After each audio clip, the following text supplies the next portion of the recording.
Diqqat! Bugungi videomiz har biringiz uchun, ayniqsa keksa avlod vakillari va ularning yaqinlari uchun hayotiy ahamiyatga ega. Men bu gapni shunchaki jozibador sarlavha uchun aytmayapman. Balki sizning moliyaviy barqarorligingizga bevosita ta'sir qiladigan o'ta muhim yangilik yetkazish uchun takrorlayapman. 20 oydan boshlab pensiyangiz to'xtatilib qolishi mumkin. Tasavvur qiling, har oy oladigan mablag'ingiz birdan kelmay qolsa nima bo'ladi? Bu shunchaki ogohlantirish emas, bu haqiqat. Davlat idoralari pensiya tizimida katta o'zgarishlarni amalga oshirmoqda va bu o'zgarishlar sizdan yangi turdagi ma'lumotnomani talab qiladi. Agar siz bu ma'lumotnomani o'z vaqtida taqdim etmasangiz, pensiya to'lovlar to'xtatilish xavfi mavjud. Bu qoidalar barcha pensiya oluvchilarga taalluqli bo'lib, har bir kishi o'z xavfsizligini ta'minlash uchun ushbu jarayonga jiddiy yondashishi shart. Shu sababli videoni oxirigacha diqqat bilan tomosha qiling. Chunki har bir detal sizning pensiyangiz kelajagi uchun muhimdir. Kanalimizga obuna bo'ling va bu videoga like bosing, toki ko'proq odamlar bu muhim ma'lumotdan xabardor bo'lsin va o'zlarini kutilmagan moliyaviy qiyinchiliklardan himoya qila olsin. Har bir like va obuna bizning jamiyatimizga yordam berish uchun qilingan qadamdir. Pensiya tizimida vaziyat qanday edi va hozir nimalar o'zgardi? Oldinlari pensiya olish jarayoni ancha sodda va bir maromda edi. Bir marta pensiya rasmiylashtirilgach, umuman olganda pensiya hisobingizga muntazam ravishda tushib turardi.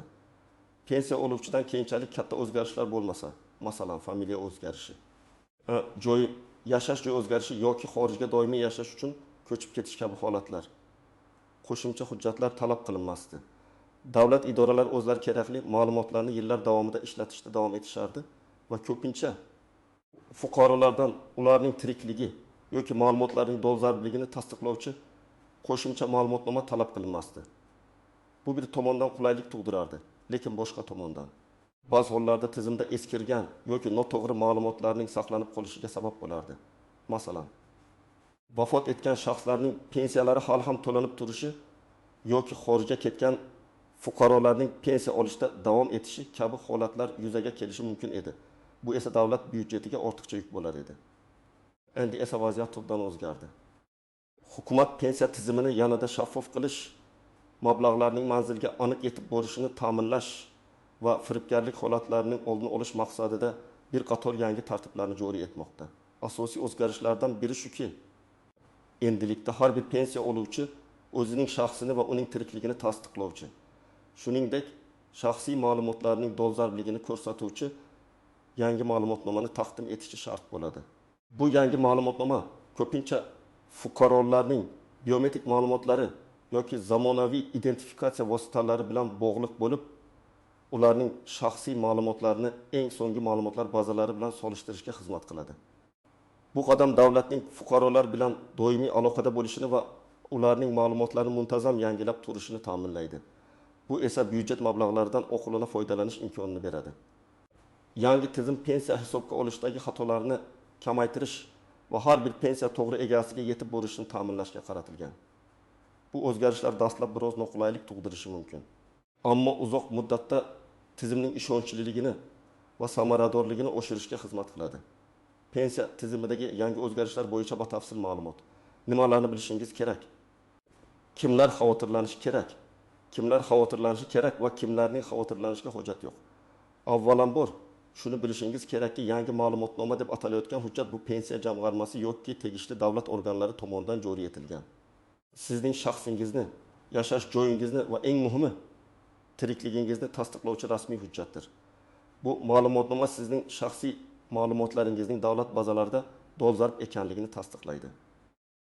Ko'pincha bu ma'lumotnoma elektron shaklda, ya'ni raqamli ma'lumotnoma sifatida MyGov.uz portali orqali olinadi yoki pensiya jamg'armasining hududiy bo'limlarida shaxsan taqdim etiladi.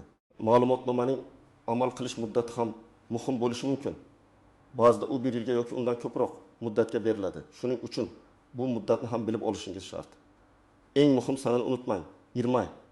Agar shu sanagacha sizning ma'lumotnomangiz pensiya jamg'armasida qayd etilmagan bo'lsa, sizning pensiya to'lovlaringiz to'xtatib qo'yilishi mumkin. Odatdagidek har oyning birinchi kunlarida keladigan pulingiz bu safar kelmasligi mumkin. Kimlar xavotirlanishi kerak? Bir barcha pensiya oluvchilar. Haqiqatan ham bu talab universaldir. hatto yoshroq va faol pensiyachilar ham bu jarayondan chetda qolmasliklari kerak. Bu yangilik butun mamlakat bo'ylab barcha pensiya oluvchilarga taalluqli. 2. Davlat idoralari bilan kamdan kam muloqotda bo'ladiganlar. Agar siz uzoq vaqt davomida pasportingizni yangilamagan bo'lsangiz, yashash joyingizni o'zgartirgan bo'lsangiz, lekin tegishli joylarda qayd etmagan bo'lsangiz, yoki umuman pensiya jamg'armasi bilan oxirgi marta necha yil oldin aloqa qilganingizni eslolmasangiz, siz birinchi navbatda xavotirga tushishingiz kerak. Sizning ma'lumotlaringiz eski bo'lishi ehtimoli yuqori. Eski pasport yoki ID kartaga ega bo'lganlar biometrik pasportga o'tish jarayoni yakunlangan bo'lsa-da, ba'zi kishilarning eski namunadagi pasportlari hali ham mavjud bo'lishi mumkin. Bu holatda yangi ma'lumotnomani olish jarayoni biometrik pasport yoki ID karta olish bilan bog'liq bo'lgan talablarni ham o'z ichiga olishi mumkin. 4. Yashash joyini yangilamaganlar. Agar siz bir manzildan boshqa manzilga ko'chib o'tgan bo'lsangiz va bu haqda tegishli organlarga xabar bermagan bo'lsangiz, sizning bazadagi ma'lumotlaringiz eskirgan hisoblanadi. 5. Vakillar ishonchnoma asosida orqali pensiya oladiganlar. Agar sizning pensiyangizni yaqinlaringiz ishonchnoma bilan olib berayotgan bo'lsa, bu yangi talab vakilga emas, aynan pensiya oluvchining o'ziga tegishli. Shu sababli pensiya oluvchining shaxsan o'zi yoki uning uchun tegishli tartibda harakat qilish kerak bo'ladi. 6. Yotoqda yotgan yoki juda keksa yoshdagi fuqarolar. Ushbu toifadagi fuqarolar uchun ma'lumotnomani olish jarayoni yanada murakkabroq bo'lishi mumkin. Ularning yaqinlari bu ishni zudlik bilan hal qilishlari zarur. 7. O'zbekistonda pensiya olib chet elda yashovchilar. Agar siz O'zbekiston fuqarosi bo'lsangiz va pensiyangizni bu yerdan olsangiz, lekin doimiy ravishda xorijda yashasangiz, siz ham ushbu yangi talabga amal qilishingiz shart. Konsullik xizmatlari orqali yoki ishonchnoma bilan bu masalani hal qilishingiz kerak bo'ladi. Kimlarning xavotirlanishiga hojat yo'q yoki kamroq. Yaqinda hujjatlarni yangilaganlar. Agar siz yaqinda biometrik pasport yoki ID karta olgan bo'lsangiz, yashash joyingizni yangilagan bo'lsangiz, ehtimol sizning ma'lumotlaringiz pensiya jamg'armasi bazasida dolzarb hisoblanadi. Ammo shunga qaramay, tekshirib ko'rishingiz ortiqcha bo'lmaydi. 2. Yaqinda pensiya oluvchi bo'lganlar. Agar siz yaqinda pensiyaga chiqqan bo'lsangiz, sizning ma'lumotlaringiz dastlabki ro'yxatdan o'tish jarayonida allaqachon yangilangan bo'ladi. Shunday bo'lsa ham pensiya jamg'armasiga qo'ng'iroq qilib, vaziyatni aniqlashtirib olish tavsiya etiladi. 3. Elektron hukumat xizmatlaridan muntazam foydalanadiganlar, MyGov.uz portali orqali biror xizmatdan foydalangan bo'lsangiz yoki elektron raqamli imzo eriga ega bo'lsangiz. Ba'zi ma'lumotlar bazalarda sizning ma'lumotlaringiz avtomatik ravishda yangilangan bo'lishi mumkin. Lekin baribir aynan pensiya bo'yicha yangi ma'lumotnoma talabini aniqlashtirish shart. Misollar bilan batafsilroq tushuntirish. 1. Misol, Aziza buvi katta yosh qishloq joyida yashaydi. Vaziyat. Aziza buvi chekka qishloqda yashaydi, shaharga kamdan kam boradi. Uning oylik pensiyasi 1.200 ming so'm bo'lib, bu pul uning yagona daromad manbai hisoblanadi. Uning pasporti eski namunadagi. Biometrik pasportga o'tishga hali ulgurmagan. Farzandlari unga yordam berishadi. Ammo ular bu yangi talabdan bexabar. Muammo Aziza buvi yangi ma'lumotnoma haqida bilmaydi va uni imaygacha ola olmaydi. Natijada uning pensiyasi buklanadi. Oqibatlari moliyaviy qiyinchiliklar, dori-darmon va oziq-ovqat sotib olishga imkon topa olmaslik. Farzandlari uni shaharga olib borishga majbur bo'ladi. Bu esa ularga ham qo'shimcha xarajat va vaqt sarfini keltirib chiqaradi. Aziza buvi uchun ayniqsa keksalik davrida har bir so'm muhim ahamiyatga ega. Pensiyaning to'xtatib qo'yilishi esa uning salomatligiga va ruhiyatiga ham salbiy ta'sir ko'rsatishi mumkin. Yechim: farzandlar zudlik bilan harakat qilishlari. Aziza buvining ishonchnomasi bilan agar imkoni bo'lsa, yoki Aziza buvining o'zini pensiya jamg'armasining hududiy bo'limiga olib borishlari. Avvalo biometrik pasport olishga yordam berishlari va keyin pensiya uchun kerakli ma'lumotnomani rasmiylashtirishi shart.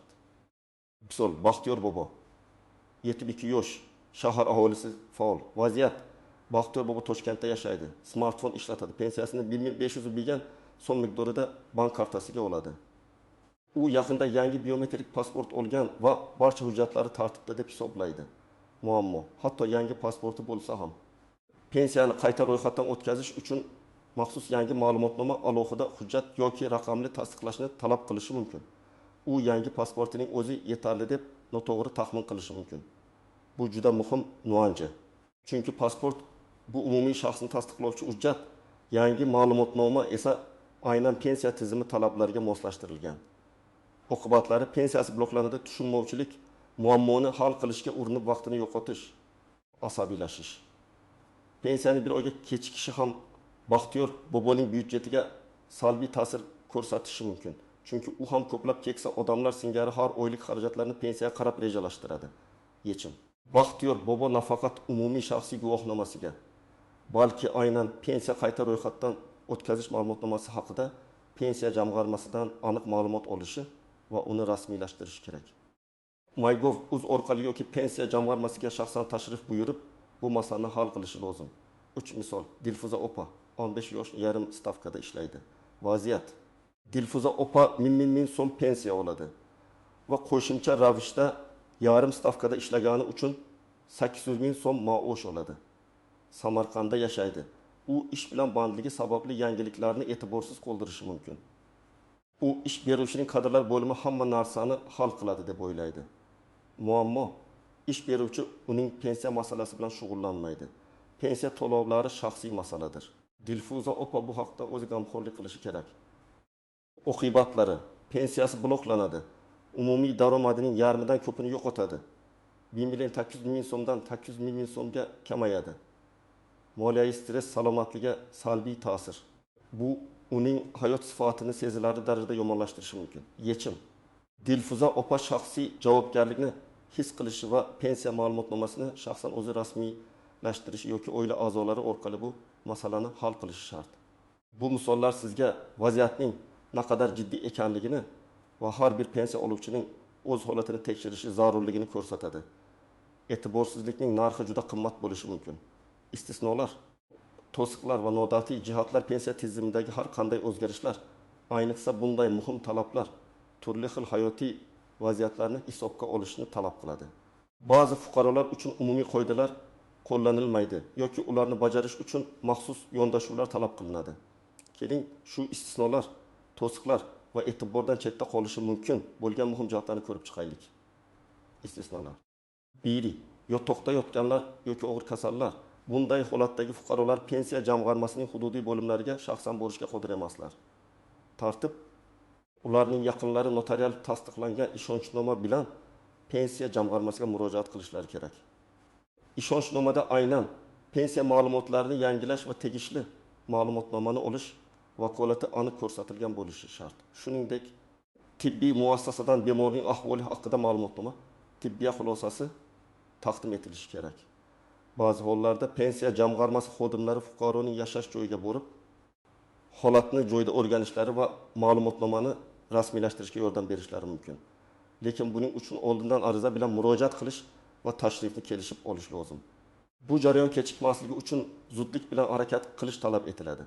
2. Chet elda yashovchilar O'zbekiston fuqarolari bo'lib, pensiyani O'zbekistondan olib, chet elda doimiy yashovchilar uchun yangi ma'lumotnoma olish masalasi murakkabroq. Tartib: ular o'zlari yashayotgan mamlakatdagi O'zbekiston elchixonasi yoki konsulligiga murojaat qilishlari kerak. Elchixona yoki konsullik fuqaroning shaxsini tasdiqlab, tiriklik faktini qayd etuvchi hujjatni berishi mumkin. Bu hujjat keyinchalik O'zbekistondagi pensiya jamg'armasiga yuboriladi. Ayrim hollarda elektron pochta yoki maxsus onlayn platformalar orqali ham ma'lumotnomalarni yuborish imkoniyati yaratilishi mumkin. Biroq bu imkoniyat haqida elchixona yoki pensiya jamg'armasining o'zidan aniq ma'lumot olish shart. Ishonchli vakil orqali harakat qilish ham mumkin, ammo ishonchnoma xorijdagi konsullik tomonidan tasdiqlangan bo'lishi lozim. Vafot etgan, ammo pensiyasi hali ham to'lanayotgan shaxslar. Aslida bu yangi tizimning joriy etilishining asosiy sabablaridan biri ham shunday firibgarlik holatlarining oldini olishdir. Yangi ma'lumotnoma talab vafot etgan shaxslarning pensiya to'lovlarini avtomatik ravishda to'xtatishga yordam beradi. Bunday holatlar tizimning noto'g'ri ishlashi yoki o'z vaqtida ma'lumot almashinuvining yo'qligi natijasida yuzaga keladi.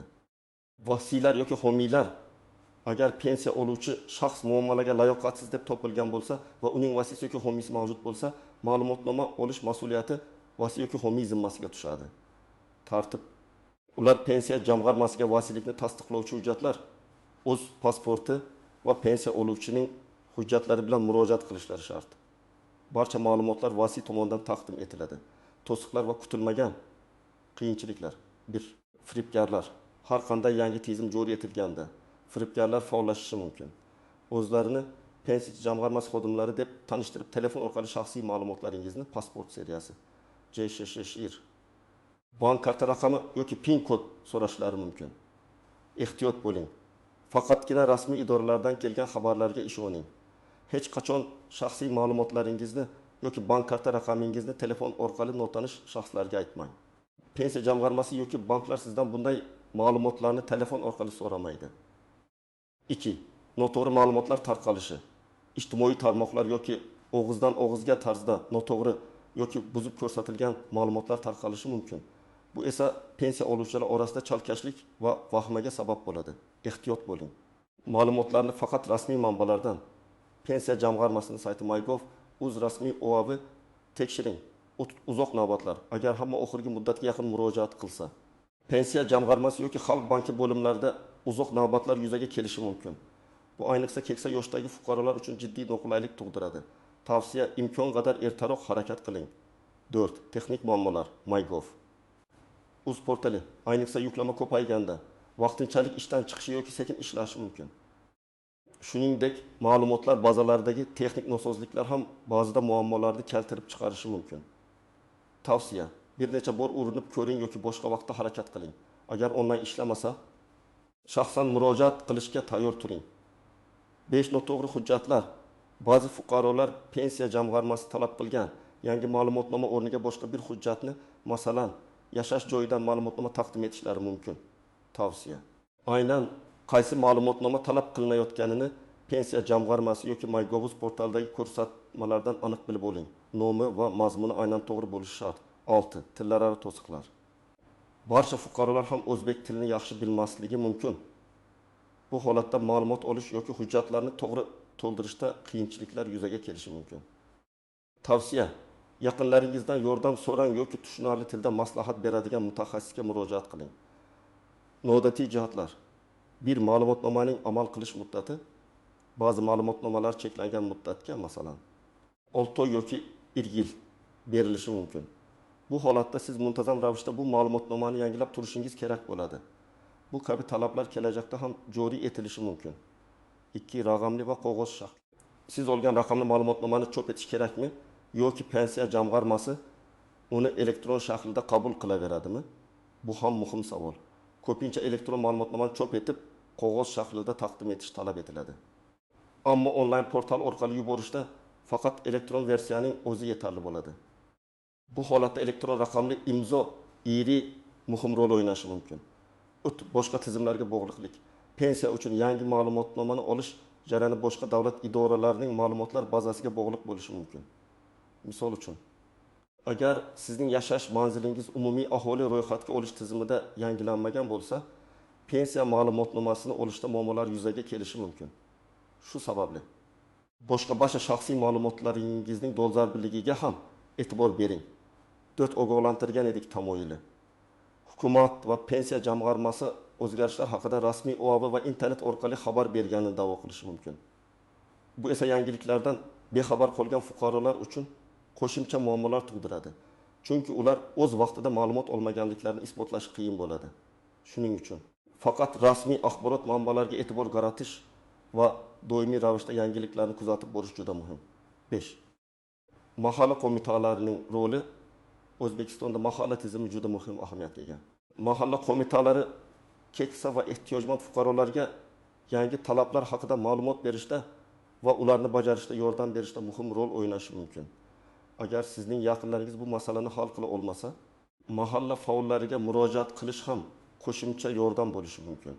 Ular pensiya jamg'armasi bilan bog'lanishda yoki ariza to'ldirishda ko'maklashishi mumkin. Ushbu istisnolar, to'siqlar va noodatiy jihatlarni bilish sizga pensiya tizimidagi yangi o'zgarishlarga yaxshiroq tayyorlanishingizga va kutilmagan muammolardan qochishingizga yordam beradi. Har bir pensiya oluvchi o'z vaziyatini obdon tahlil qilib, kerakli choralarni ko'rishi shart. Amaliy maslahatlar. Nima qilishingiz kerak? Aniq ko'rsatmalar. Vaziyat jiddiyligini anglagan holda sizdan zudlik bilan harakat qilish talab etiladi. Qattiq tartibli qadamlar bilan pensiyangizni boklanishdan saqlab qolishingiz mumkin. Bir vahimaga tushmang, lekin darhol harakat qiling. Vahima bu eng yomon maslahatchi. Ammo vaziyat jiddiy ekanligini hisobga olib, irmaygacha qolgan vaqtda oqilona foydalaning. Har bir kechiktirilgan kun pensiyangizni yo'qotish xavfini oshiradi. 2. Ma'lumotlarni tekshiring va aniqlik kiriting. Birinchi qadam bu yangilikning sizga bevosita taalluqli ekanligini aniqlash. Qayerga murojaat qilish kerak? Pensiya jamg'armasining yagona ishonch telefon raqamiga qo'ng'iroq qiling, masalan, 1005. Operatorga o'zingizning holatingizni tushuntiring va aynan sizdan qanday ma'lumotnoma talab qilinishini so'rang. Bu muhim, chunki talablar fuqaroning yoshi, yashash joyi yoki pensiya turi kabi omillarga qarab farq qilishi mumkin. MyGov. Uz portaliga kiring. Fuqarolarga bo'limida pensiya jamg'armasi xizmatlarini qidirib toping va ushbu yangi talab haqida rasmiy ma'lumotni o'qing. Portalda odatda eng so'nggi va ishonchli ma'lumotlar joylashtiriladi. 3. O'z holatingizni aniqlang. Sizda eski namunadagi pasport bormi? Yashash joyingizni o'zgartirganmisiz? Ammo bu haqda tegishli organlarga xabar bermaganmisiz? Siz yotoqda yotganmisiz yoki harakatlanishingiz cheklanganmi? Sizning nomingizdan ishonchnoma asosida kimdir ish ko'radimi? Bu savollarga beradigan javoblaringiz keyingi harakatlaringizni belgilab beradi. 4. Yangi ma'lumotnomani qanday olish kerak? Bir variant onlayn usulda MyGov. Uz orqali. Bu eng makrumagan usulida. Agarda internetdan va foydalash imkoniyati va elektron ma'lumot tizimi agar ro'yxatdan o'tmagan bo'lsangiz, ro'yxatdan o'tish tugmasini bosing va shaxsiy identifikatsiya raqamingiz, pasport seriya va raqamingiz orqali ro'yxatdan o'ting. Agar allaqachon ro'yxatdan o'tgan bo'lsangiz, shaxsiy kabinetingizga RRI elektron raqamli imzo yoki login parol orqali kiring. Bu sizning onlayn hujjatlaringizga qo'yiladigan shaxsiy imzingiz bo'lib, uning yordamida ko'plab davlat xizmatlaridan foydalanish mumkin. Xizmatni topish, keyin fuqarolarga bo'limiga o'ting va pensiya jamg'armasi xizmatlari orasidan pensiya ma'lumotlarini yangilash, tasdiqlash yoki shaxsiy ma'lumotlarning dolzarbligini tasdiqlovchi ma'lumotnoma olish xizmatini toping. Ma'lumotlarni kiritish, u yerda sizdan kerakli ma'lumotlarni kiritish so'raladi. Shishir, pasport ma'lumotlari va boshqalar. Diqqat bilan barcha maydonlarni to'ldiring. Tasdiqlash va yuklab olish ma'lumotlarni kiritgach, elektron arizani yuboring. Bir necha daqiqadan so'ng yoki birozdan keyin sizga elektron ma'lumotnoma shakllanadi. Uni kompyuteringizga yuklab oling va imkon qadar chop eting. Chop etilgan nusxani ham saqlab qo'yishni unutmang. 2 variant. Shaxsan murojaat qilish qog'oz shaklida. Agar onlayn usulda olish imkoniyatingiz bo'lmasa yoki shaxsiy ishtirokingiz talab qilinsa, quyidagi idoralarga murojaat qilishingiz mumkin. Qayerga borish kerak? Pensiya jamg'armasining mahalliy, tuman shahar bo'limlari, Xalq banki bo'limlari pensiya to'lovlarini amalga oshiruvchi asosiy bank sifatida bu masalada ham yordam berishi mumkin. Davlat xizmatlari markazlari DXM ham aholiga yordam berish uchun sharoitlar yaratishi mumkin. Qanday hujjatlar kerak? Pasport, yangi biometrik pasport yoki ID karta bo'lishi afzal. Agar yo'q bo'lsa, eskisini ham olib boring. Pensiya guvohnomasi agar mavjud bo'lsa, eski ma'lumotnomalar, agar sizda avvalgi pensiya rasmiylashtirish hujjatlari saqlanib qolgan bo'lsa, ularni ham olib boring. Pensiya oluvchining shaxsiy bank karta raqami, agar pensiyani bank kartasiga olsangiz. Ba'zi hollarda rasm talab qilinishi mumkin. Shuning uchun bir nechta ochiq 4 o'lchamdagi rasmni ham o'zingiz bilan olib boring. Qanday to'ldirish kerak? Pensiya jamg'armasi yoki Xalq banki bo'limida maxsus ariza shaklini berishadi. Bu shaklni diqqat bilan to'ldiring. Unda sizning shaxsiy ma'lumotlaringiz, yashash manzilingiz, pensiya raqamingiz va yangi ma'lumotnoma olish maqsadi ko'rsatiladi. Ariza mazmuni aniq va tushunarli bo'lishi kerak. Misol uchun, arizaning yuqori qismida pensiya ma'lumotlarini yangilash va dolzarbligini tasdiqlovchi ma'lumotnoma olish to'g'risida deb yozishingiz mumkin. Nimalarni kutish kerak? Navbatlar bo'lishi mumkinligini unutmang. Ayniqsa deadline yaqinlashganda erta borishga harakat qiling. Sizdan barmoq izlari, biometrik ma'lumotlar olinishi yoki shaxsingizni tasdiqlash uchun boshqa prosedurlar bajarilishi mumkin. Barcha hujjatlar to'g'ri to'ldirilganiga ishonch hosil qiling. Xato ma'lumotlar jarayonni sekinlashtirishi mumkin. 5 maxsus holatlar uchun harakatlar. Yotoqda yotgan yoki og'ir kasallar uchun ishonchli shaxsni belgilang. Notarial tasdiqlangan ishonchnoma orqali sizning nomingizdan harakat qiladigan yaqin kishingizni tayinlang. Ishonchnomada aynan pensiya ma'lumotlarini yangilash va ma'lumotnoma olish vakolati aniq ko'rsatilgan bo'lishi shart. Tibbiy hujjatlar, bemorning holatini tasdiqlovchi tibbiy muassasadan ma'lumotnoma varaq xulosasi dispanser ro'yxatida turganligi haqida ma'lumot oling. Pensiya jamg'armasiga murojaat. Ishonchnoma va tibbiy ma'lumotnoma bilan pensiya jamg'armasining mahalliy bo'limiga murojaat qiling. Uyga tashrif buyurish xizmatini so'rang. Ba'zi hollarda pensiya jamg'armasi xodimlari fuqaroning yashash joyiga borib ma'lumotnomani rasmiylashtirishda yordam berishlari mumkin, lekin bu haqda oldindan kelishib olish kerak. Chet elda yashovchilar uchun konsullikka murojaat. O'zingiz yashayotgan mamlakatdagi O'zbekistonning elchixonasiga konsulligiga murojaat qiling. Ular sizning shaxsingizni tasdiqlab, tiriklik faktini qayd etuvchi hujjatni berishi mumkin. Bu hujjatni keyinchalik O'zbekistondagi pensiya jamg'armasiga yuborish kerak bo'ladi, raqamli yechimlar. Konsullikdan elektron ariza topshirish yoki ma'lumotnomani onlayn yuborish imkoniyatlari haqida so'rang. Ba'zi elchixonalar bu kabi xizmatlarni taqdim etishi mumkin. Ishonchnoma orqali. Agar ishonchli shaxsingiz O'zbekistonda bo'lsa, konsullikda tasdiqlangan ishonchnoma orqali u sizning nomingizdan harakat qilishi mumkin. 6. Ma'lumotnoma olingandan so'ng qayerga topshirish kerak? Agar siz ma'lumotnomani onlayn MyGov.uz orqali olgan bo'lsangiz, ko'pincha uni qayta pensiya jamg'armasiga yuborishga hojat qolmaydi, chunki u avtomatik ravishda tizimga kiritiladi. Ammo bu haqda MyGov.uz portalidagi ko'rsatmalarni diqqat bilan o'qing. Agar siz ma'lumotnomani qog'oz shaklda olgan bo'lsangiz, pensiya jamg'armasi yoki Xalq banki orqali uni pensiya jamg'armasining mahalliy bo'limiga shaxsan topshirishingiz yoki pochta orqali yuborishingiz kerak. Tasdiqnomani oling. Har doim hujjatlaringiz qabul qilinganligi haqida rasmiy tasdiqnomasi, kvitansiya, shtamp qo'yilgan qog'oz nusxa, raqamli tasdiqlash ekran rasmi olishni unutmang. Bu sizning isbotingiz bo'ladi. Agar qandaydir muammo yuzaga kelsa, bu tasdiqnoma sizga yordam beradi. 20 oy muddat haqida yana bir bor eslatma. Bu sanani unutmang. Har bir kechiktirilgan kun sizni moliyaviy qiyinchiliklarga duchor qilishi mumkin. Oldindan harakat qiling va barcha kerakli choralarni ko'ring. O'zingizni va yaqinlaringizni himoya qiling. Xulosa va yakuniy chorlov, aziz do'stlar. Bugungi videomizda pensiya tizimidagi juda muhim o'zgarishlar haqida batafsil ma'lumot berdim. Siz 20 oydan boshlab pensiyangizni yo'qotmaslik uchun yangi ma'lumotnomani qanday olishingiz, kimlar xavotirlanishi kerak va kimlar emas, shuningdek, turli xil holatlarda qanday yo'l tutishingiz kerakligi haqida ko'plab amaliy maslahatlar oldingiz.